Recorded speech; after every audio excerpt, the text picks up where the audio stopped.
Hello বন্ধুরা, welcome to my channel food lover zone. শীতকালে ছাদ পিকনিক তোমাদের কেমন লাগে বন্ধুরা? আমার তো বেশ ভালোই লাগে। আর এই ছাদ পিকনিকের রেসিপি যদি হয় খাসির মাংস আর সাদা ভাত, তাহলে কেমন হয় বন্ধুরা? আর সাথে জমিয়ে আড্ডা।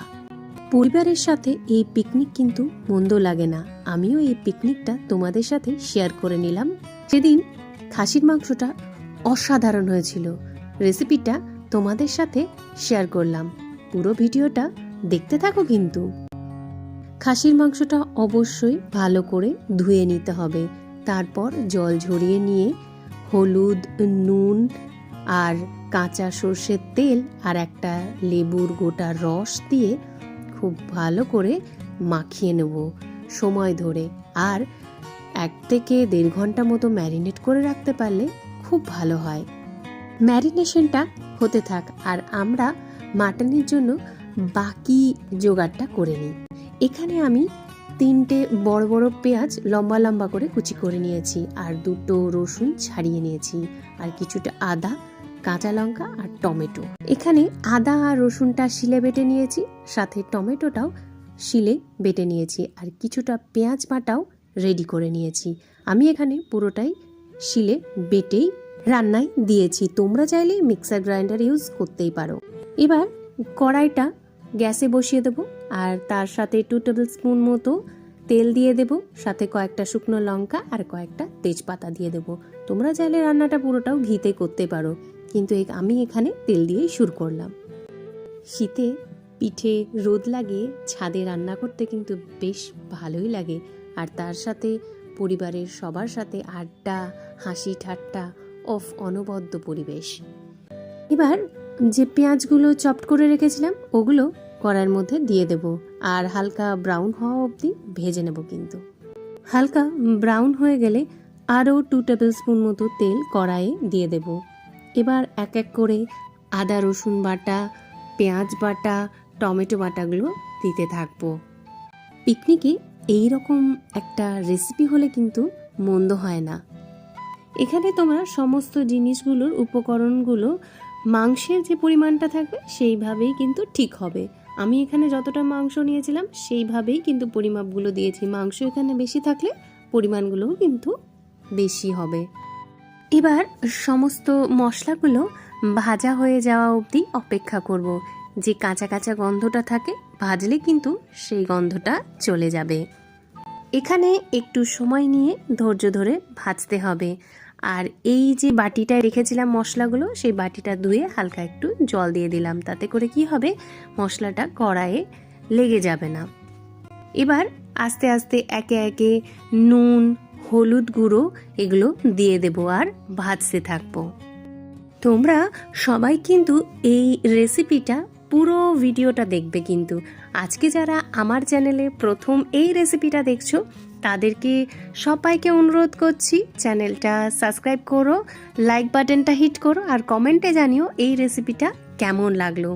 আর পুরনো বন্ধুদের তো অসংখ্য ধন্যবাদ পাশে থাকার জন্য। এবার ম্যারিনেট করে রাখা মাটনটাকে মশলার মধ্যে দিয়ে দেব, আর মশলা আর মাংসটাকে ভালোভাবে মিশিয়ে নেব। আজকে যে রেসিপিটা আমি শেয়ার করেছি তোমাদের সাথে, আমি জানি এটা প্রত্যেকটা বাঙালির ঘরোয়া রেসিপি। বাড়িতে প্রত্যেকটি রবিবার ঠিক এইভাবেই রান্না হয়। মাংসটা মশলার সাথে ভালোভাবে মিশে গেলে একটা ঢাকা দিয়ে 2-3 মিনিট মতো রেখে দেব, আর এই সময় আঁচটা থাকবে কিন্তু লোতে। এইভাবে ভাপে করে মাংসটা কষালে স্বাদেও হয় অসাধারণ, আর মশলাগুলো সমস্ত মাংসের মধ্যেও ঢুকে যায়। 2 থেকে 3 মিনিট পর ঢাকাটা খুলে দেখো, মাংসটা কিন্তু অনেকটাই ভালোভাবে কষে গেছে। খাসির মাংস একটু ধৈর্য ধরে কষে নেওয়ার পর জল দিয়ে সেদ্ধ করলে স্বাদটা কিন্তু অসাধারণ হয়।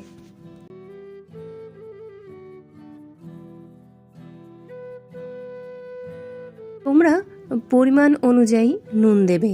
আমি এখানে অল্প একটু নুন আর চিনিটা ব্যালেন্সের জন্য দিয়ে দিলাম। এখানে খেয়াল রাখতে হবে নুনের পরিমাণটা। ম্যারিনেশনের সময়তেও নুন দেওয়া হয়েছিল, আবার মশলাটা ভাজার সময়তেও নুন দেওয়া হয়েছিল। সব কিছু খুব ভালোভাবে মিশিয়ে নেব আর আরও 5 থেকে 6 মিনিটের মতো এইভাবেই কষতে থাকবো।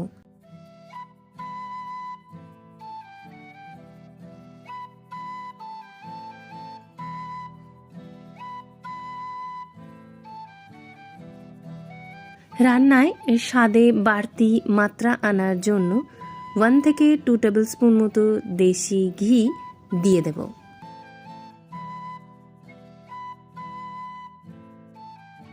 ঘিটা দিয়ে মাংসটা একটু কষিয়ে নেব আরও কিছুক্ষণ ধরে।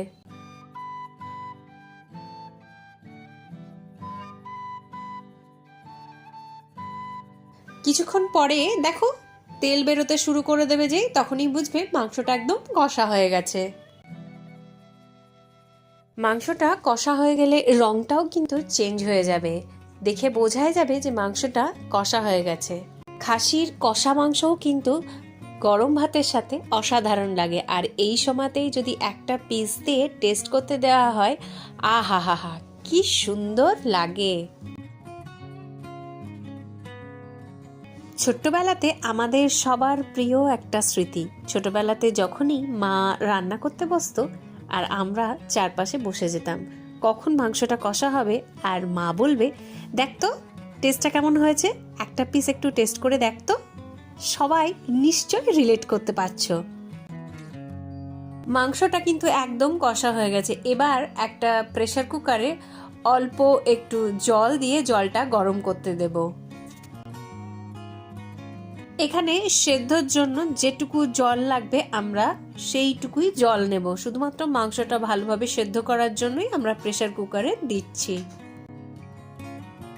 মাংসটা প্রেসার কুকারে সেদ্ধ করে নিলে কি হয়, মাংসটা একদম নরম ভাব চলে আসে আর সমস্ত মশলাটা মাংসর মধ্যে ঢুকে যায় আর একটা জুসি ভাব নিয়ে আসে, যেটা ভাতের সাথে খেতে আমাদের খুব ভালো লাগে।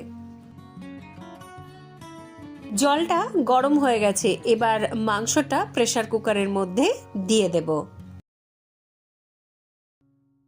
তোমরা চাইলে এই প্রেসার কুকারের মধ্যে একই সাথে কিন্তু আলু দিয়ে দিতে পারো, তাহলে আলুটাও সেদ্ধ হয়ে যাবে, কিন্তু আমি এখানে অ্যাড করলাম না, আমি পরে অ্যাড করে দেব।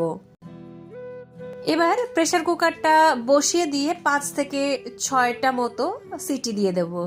মাংস কিন্তু দেখো একদম সেদ্ধ হয়ে গেছে। এবার একটা কড়াইয়ের মধ্যে আলু আর মাংস আর অল্প একটু জল দিয়ে সামান্য একটু নুন দিয়ে ফুটিয়ে নেব।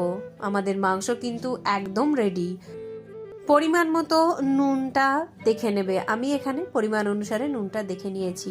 মাংস কিন্তু একদম রেডি ভাতের সাথে খাওয়ার জন্য।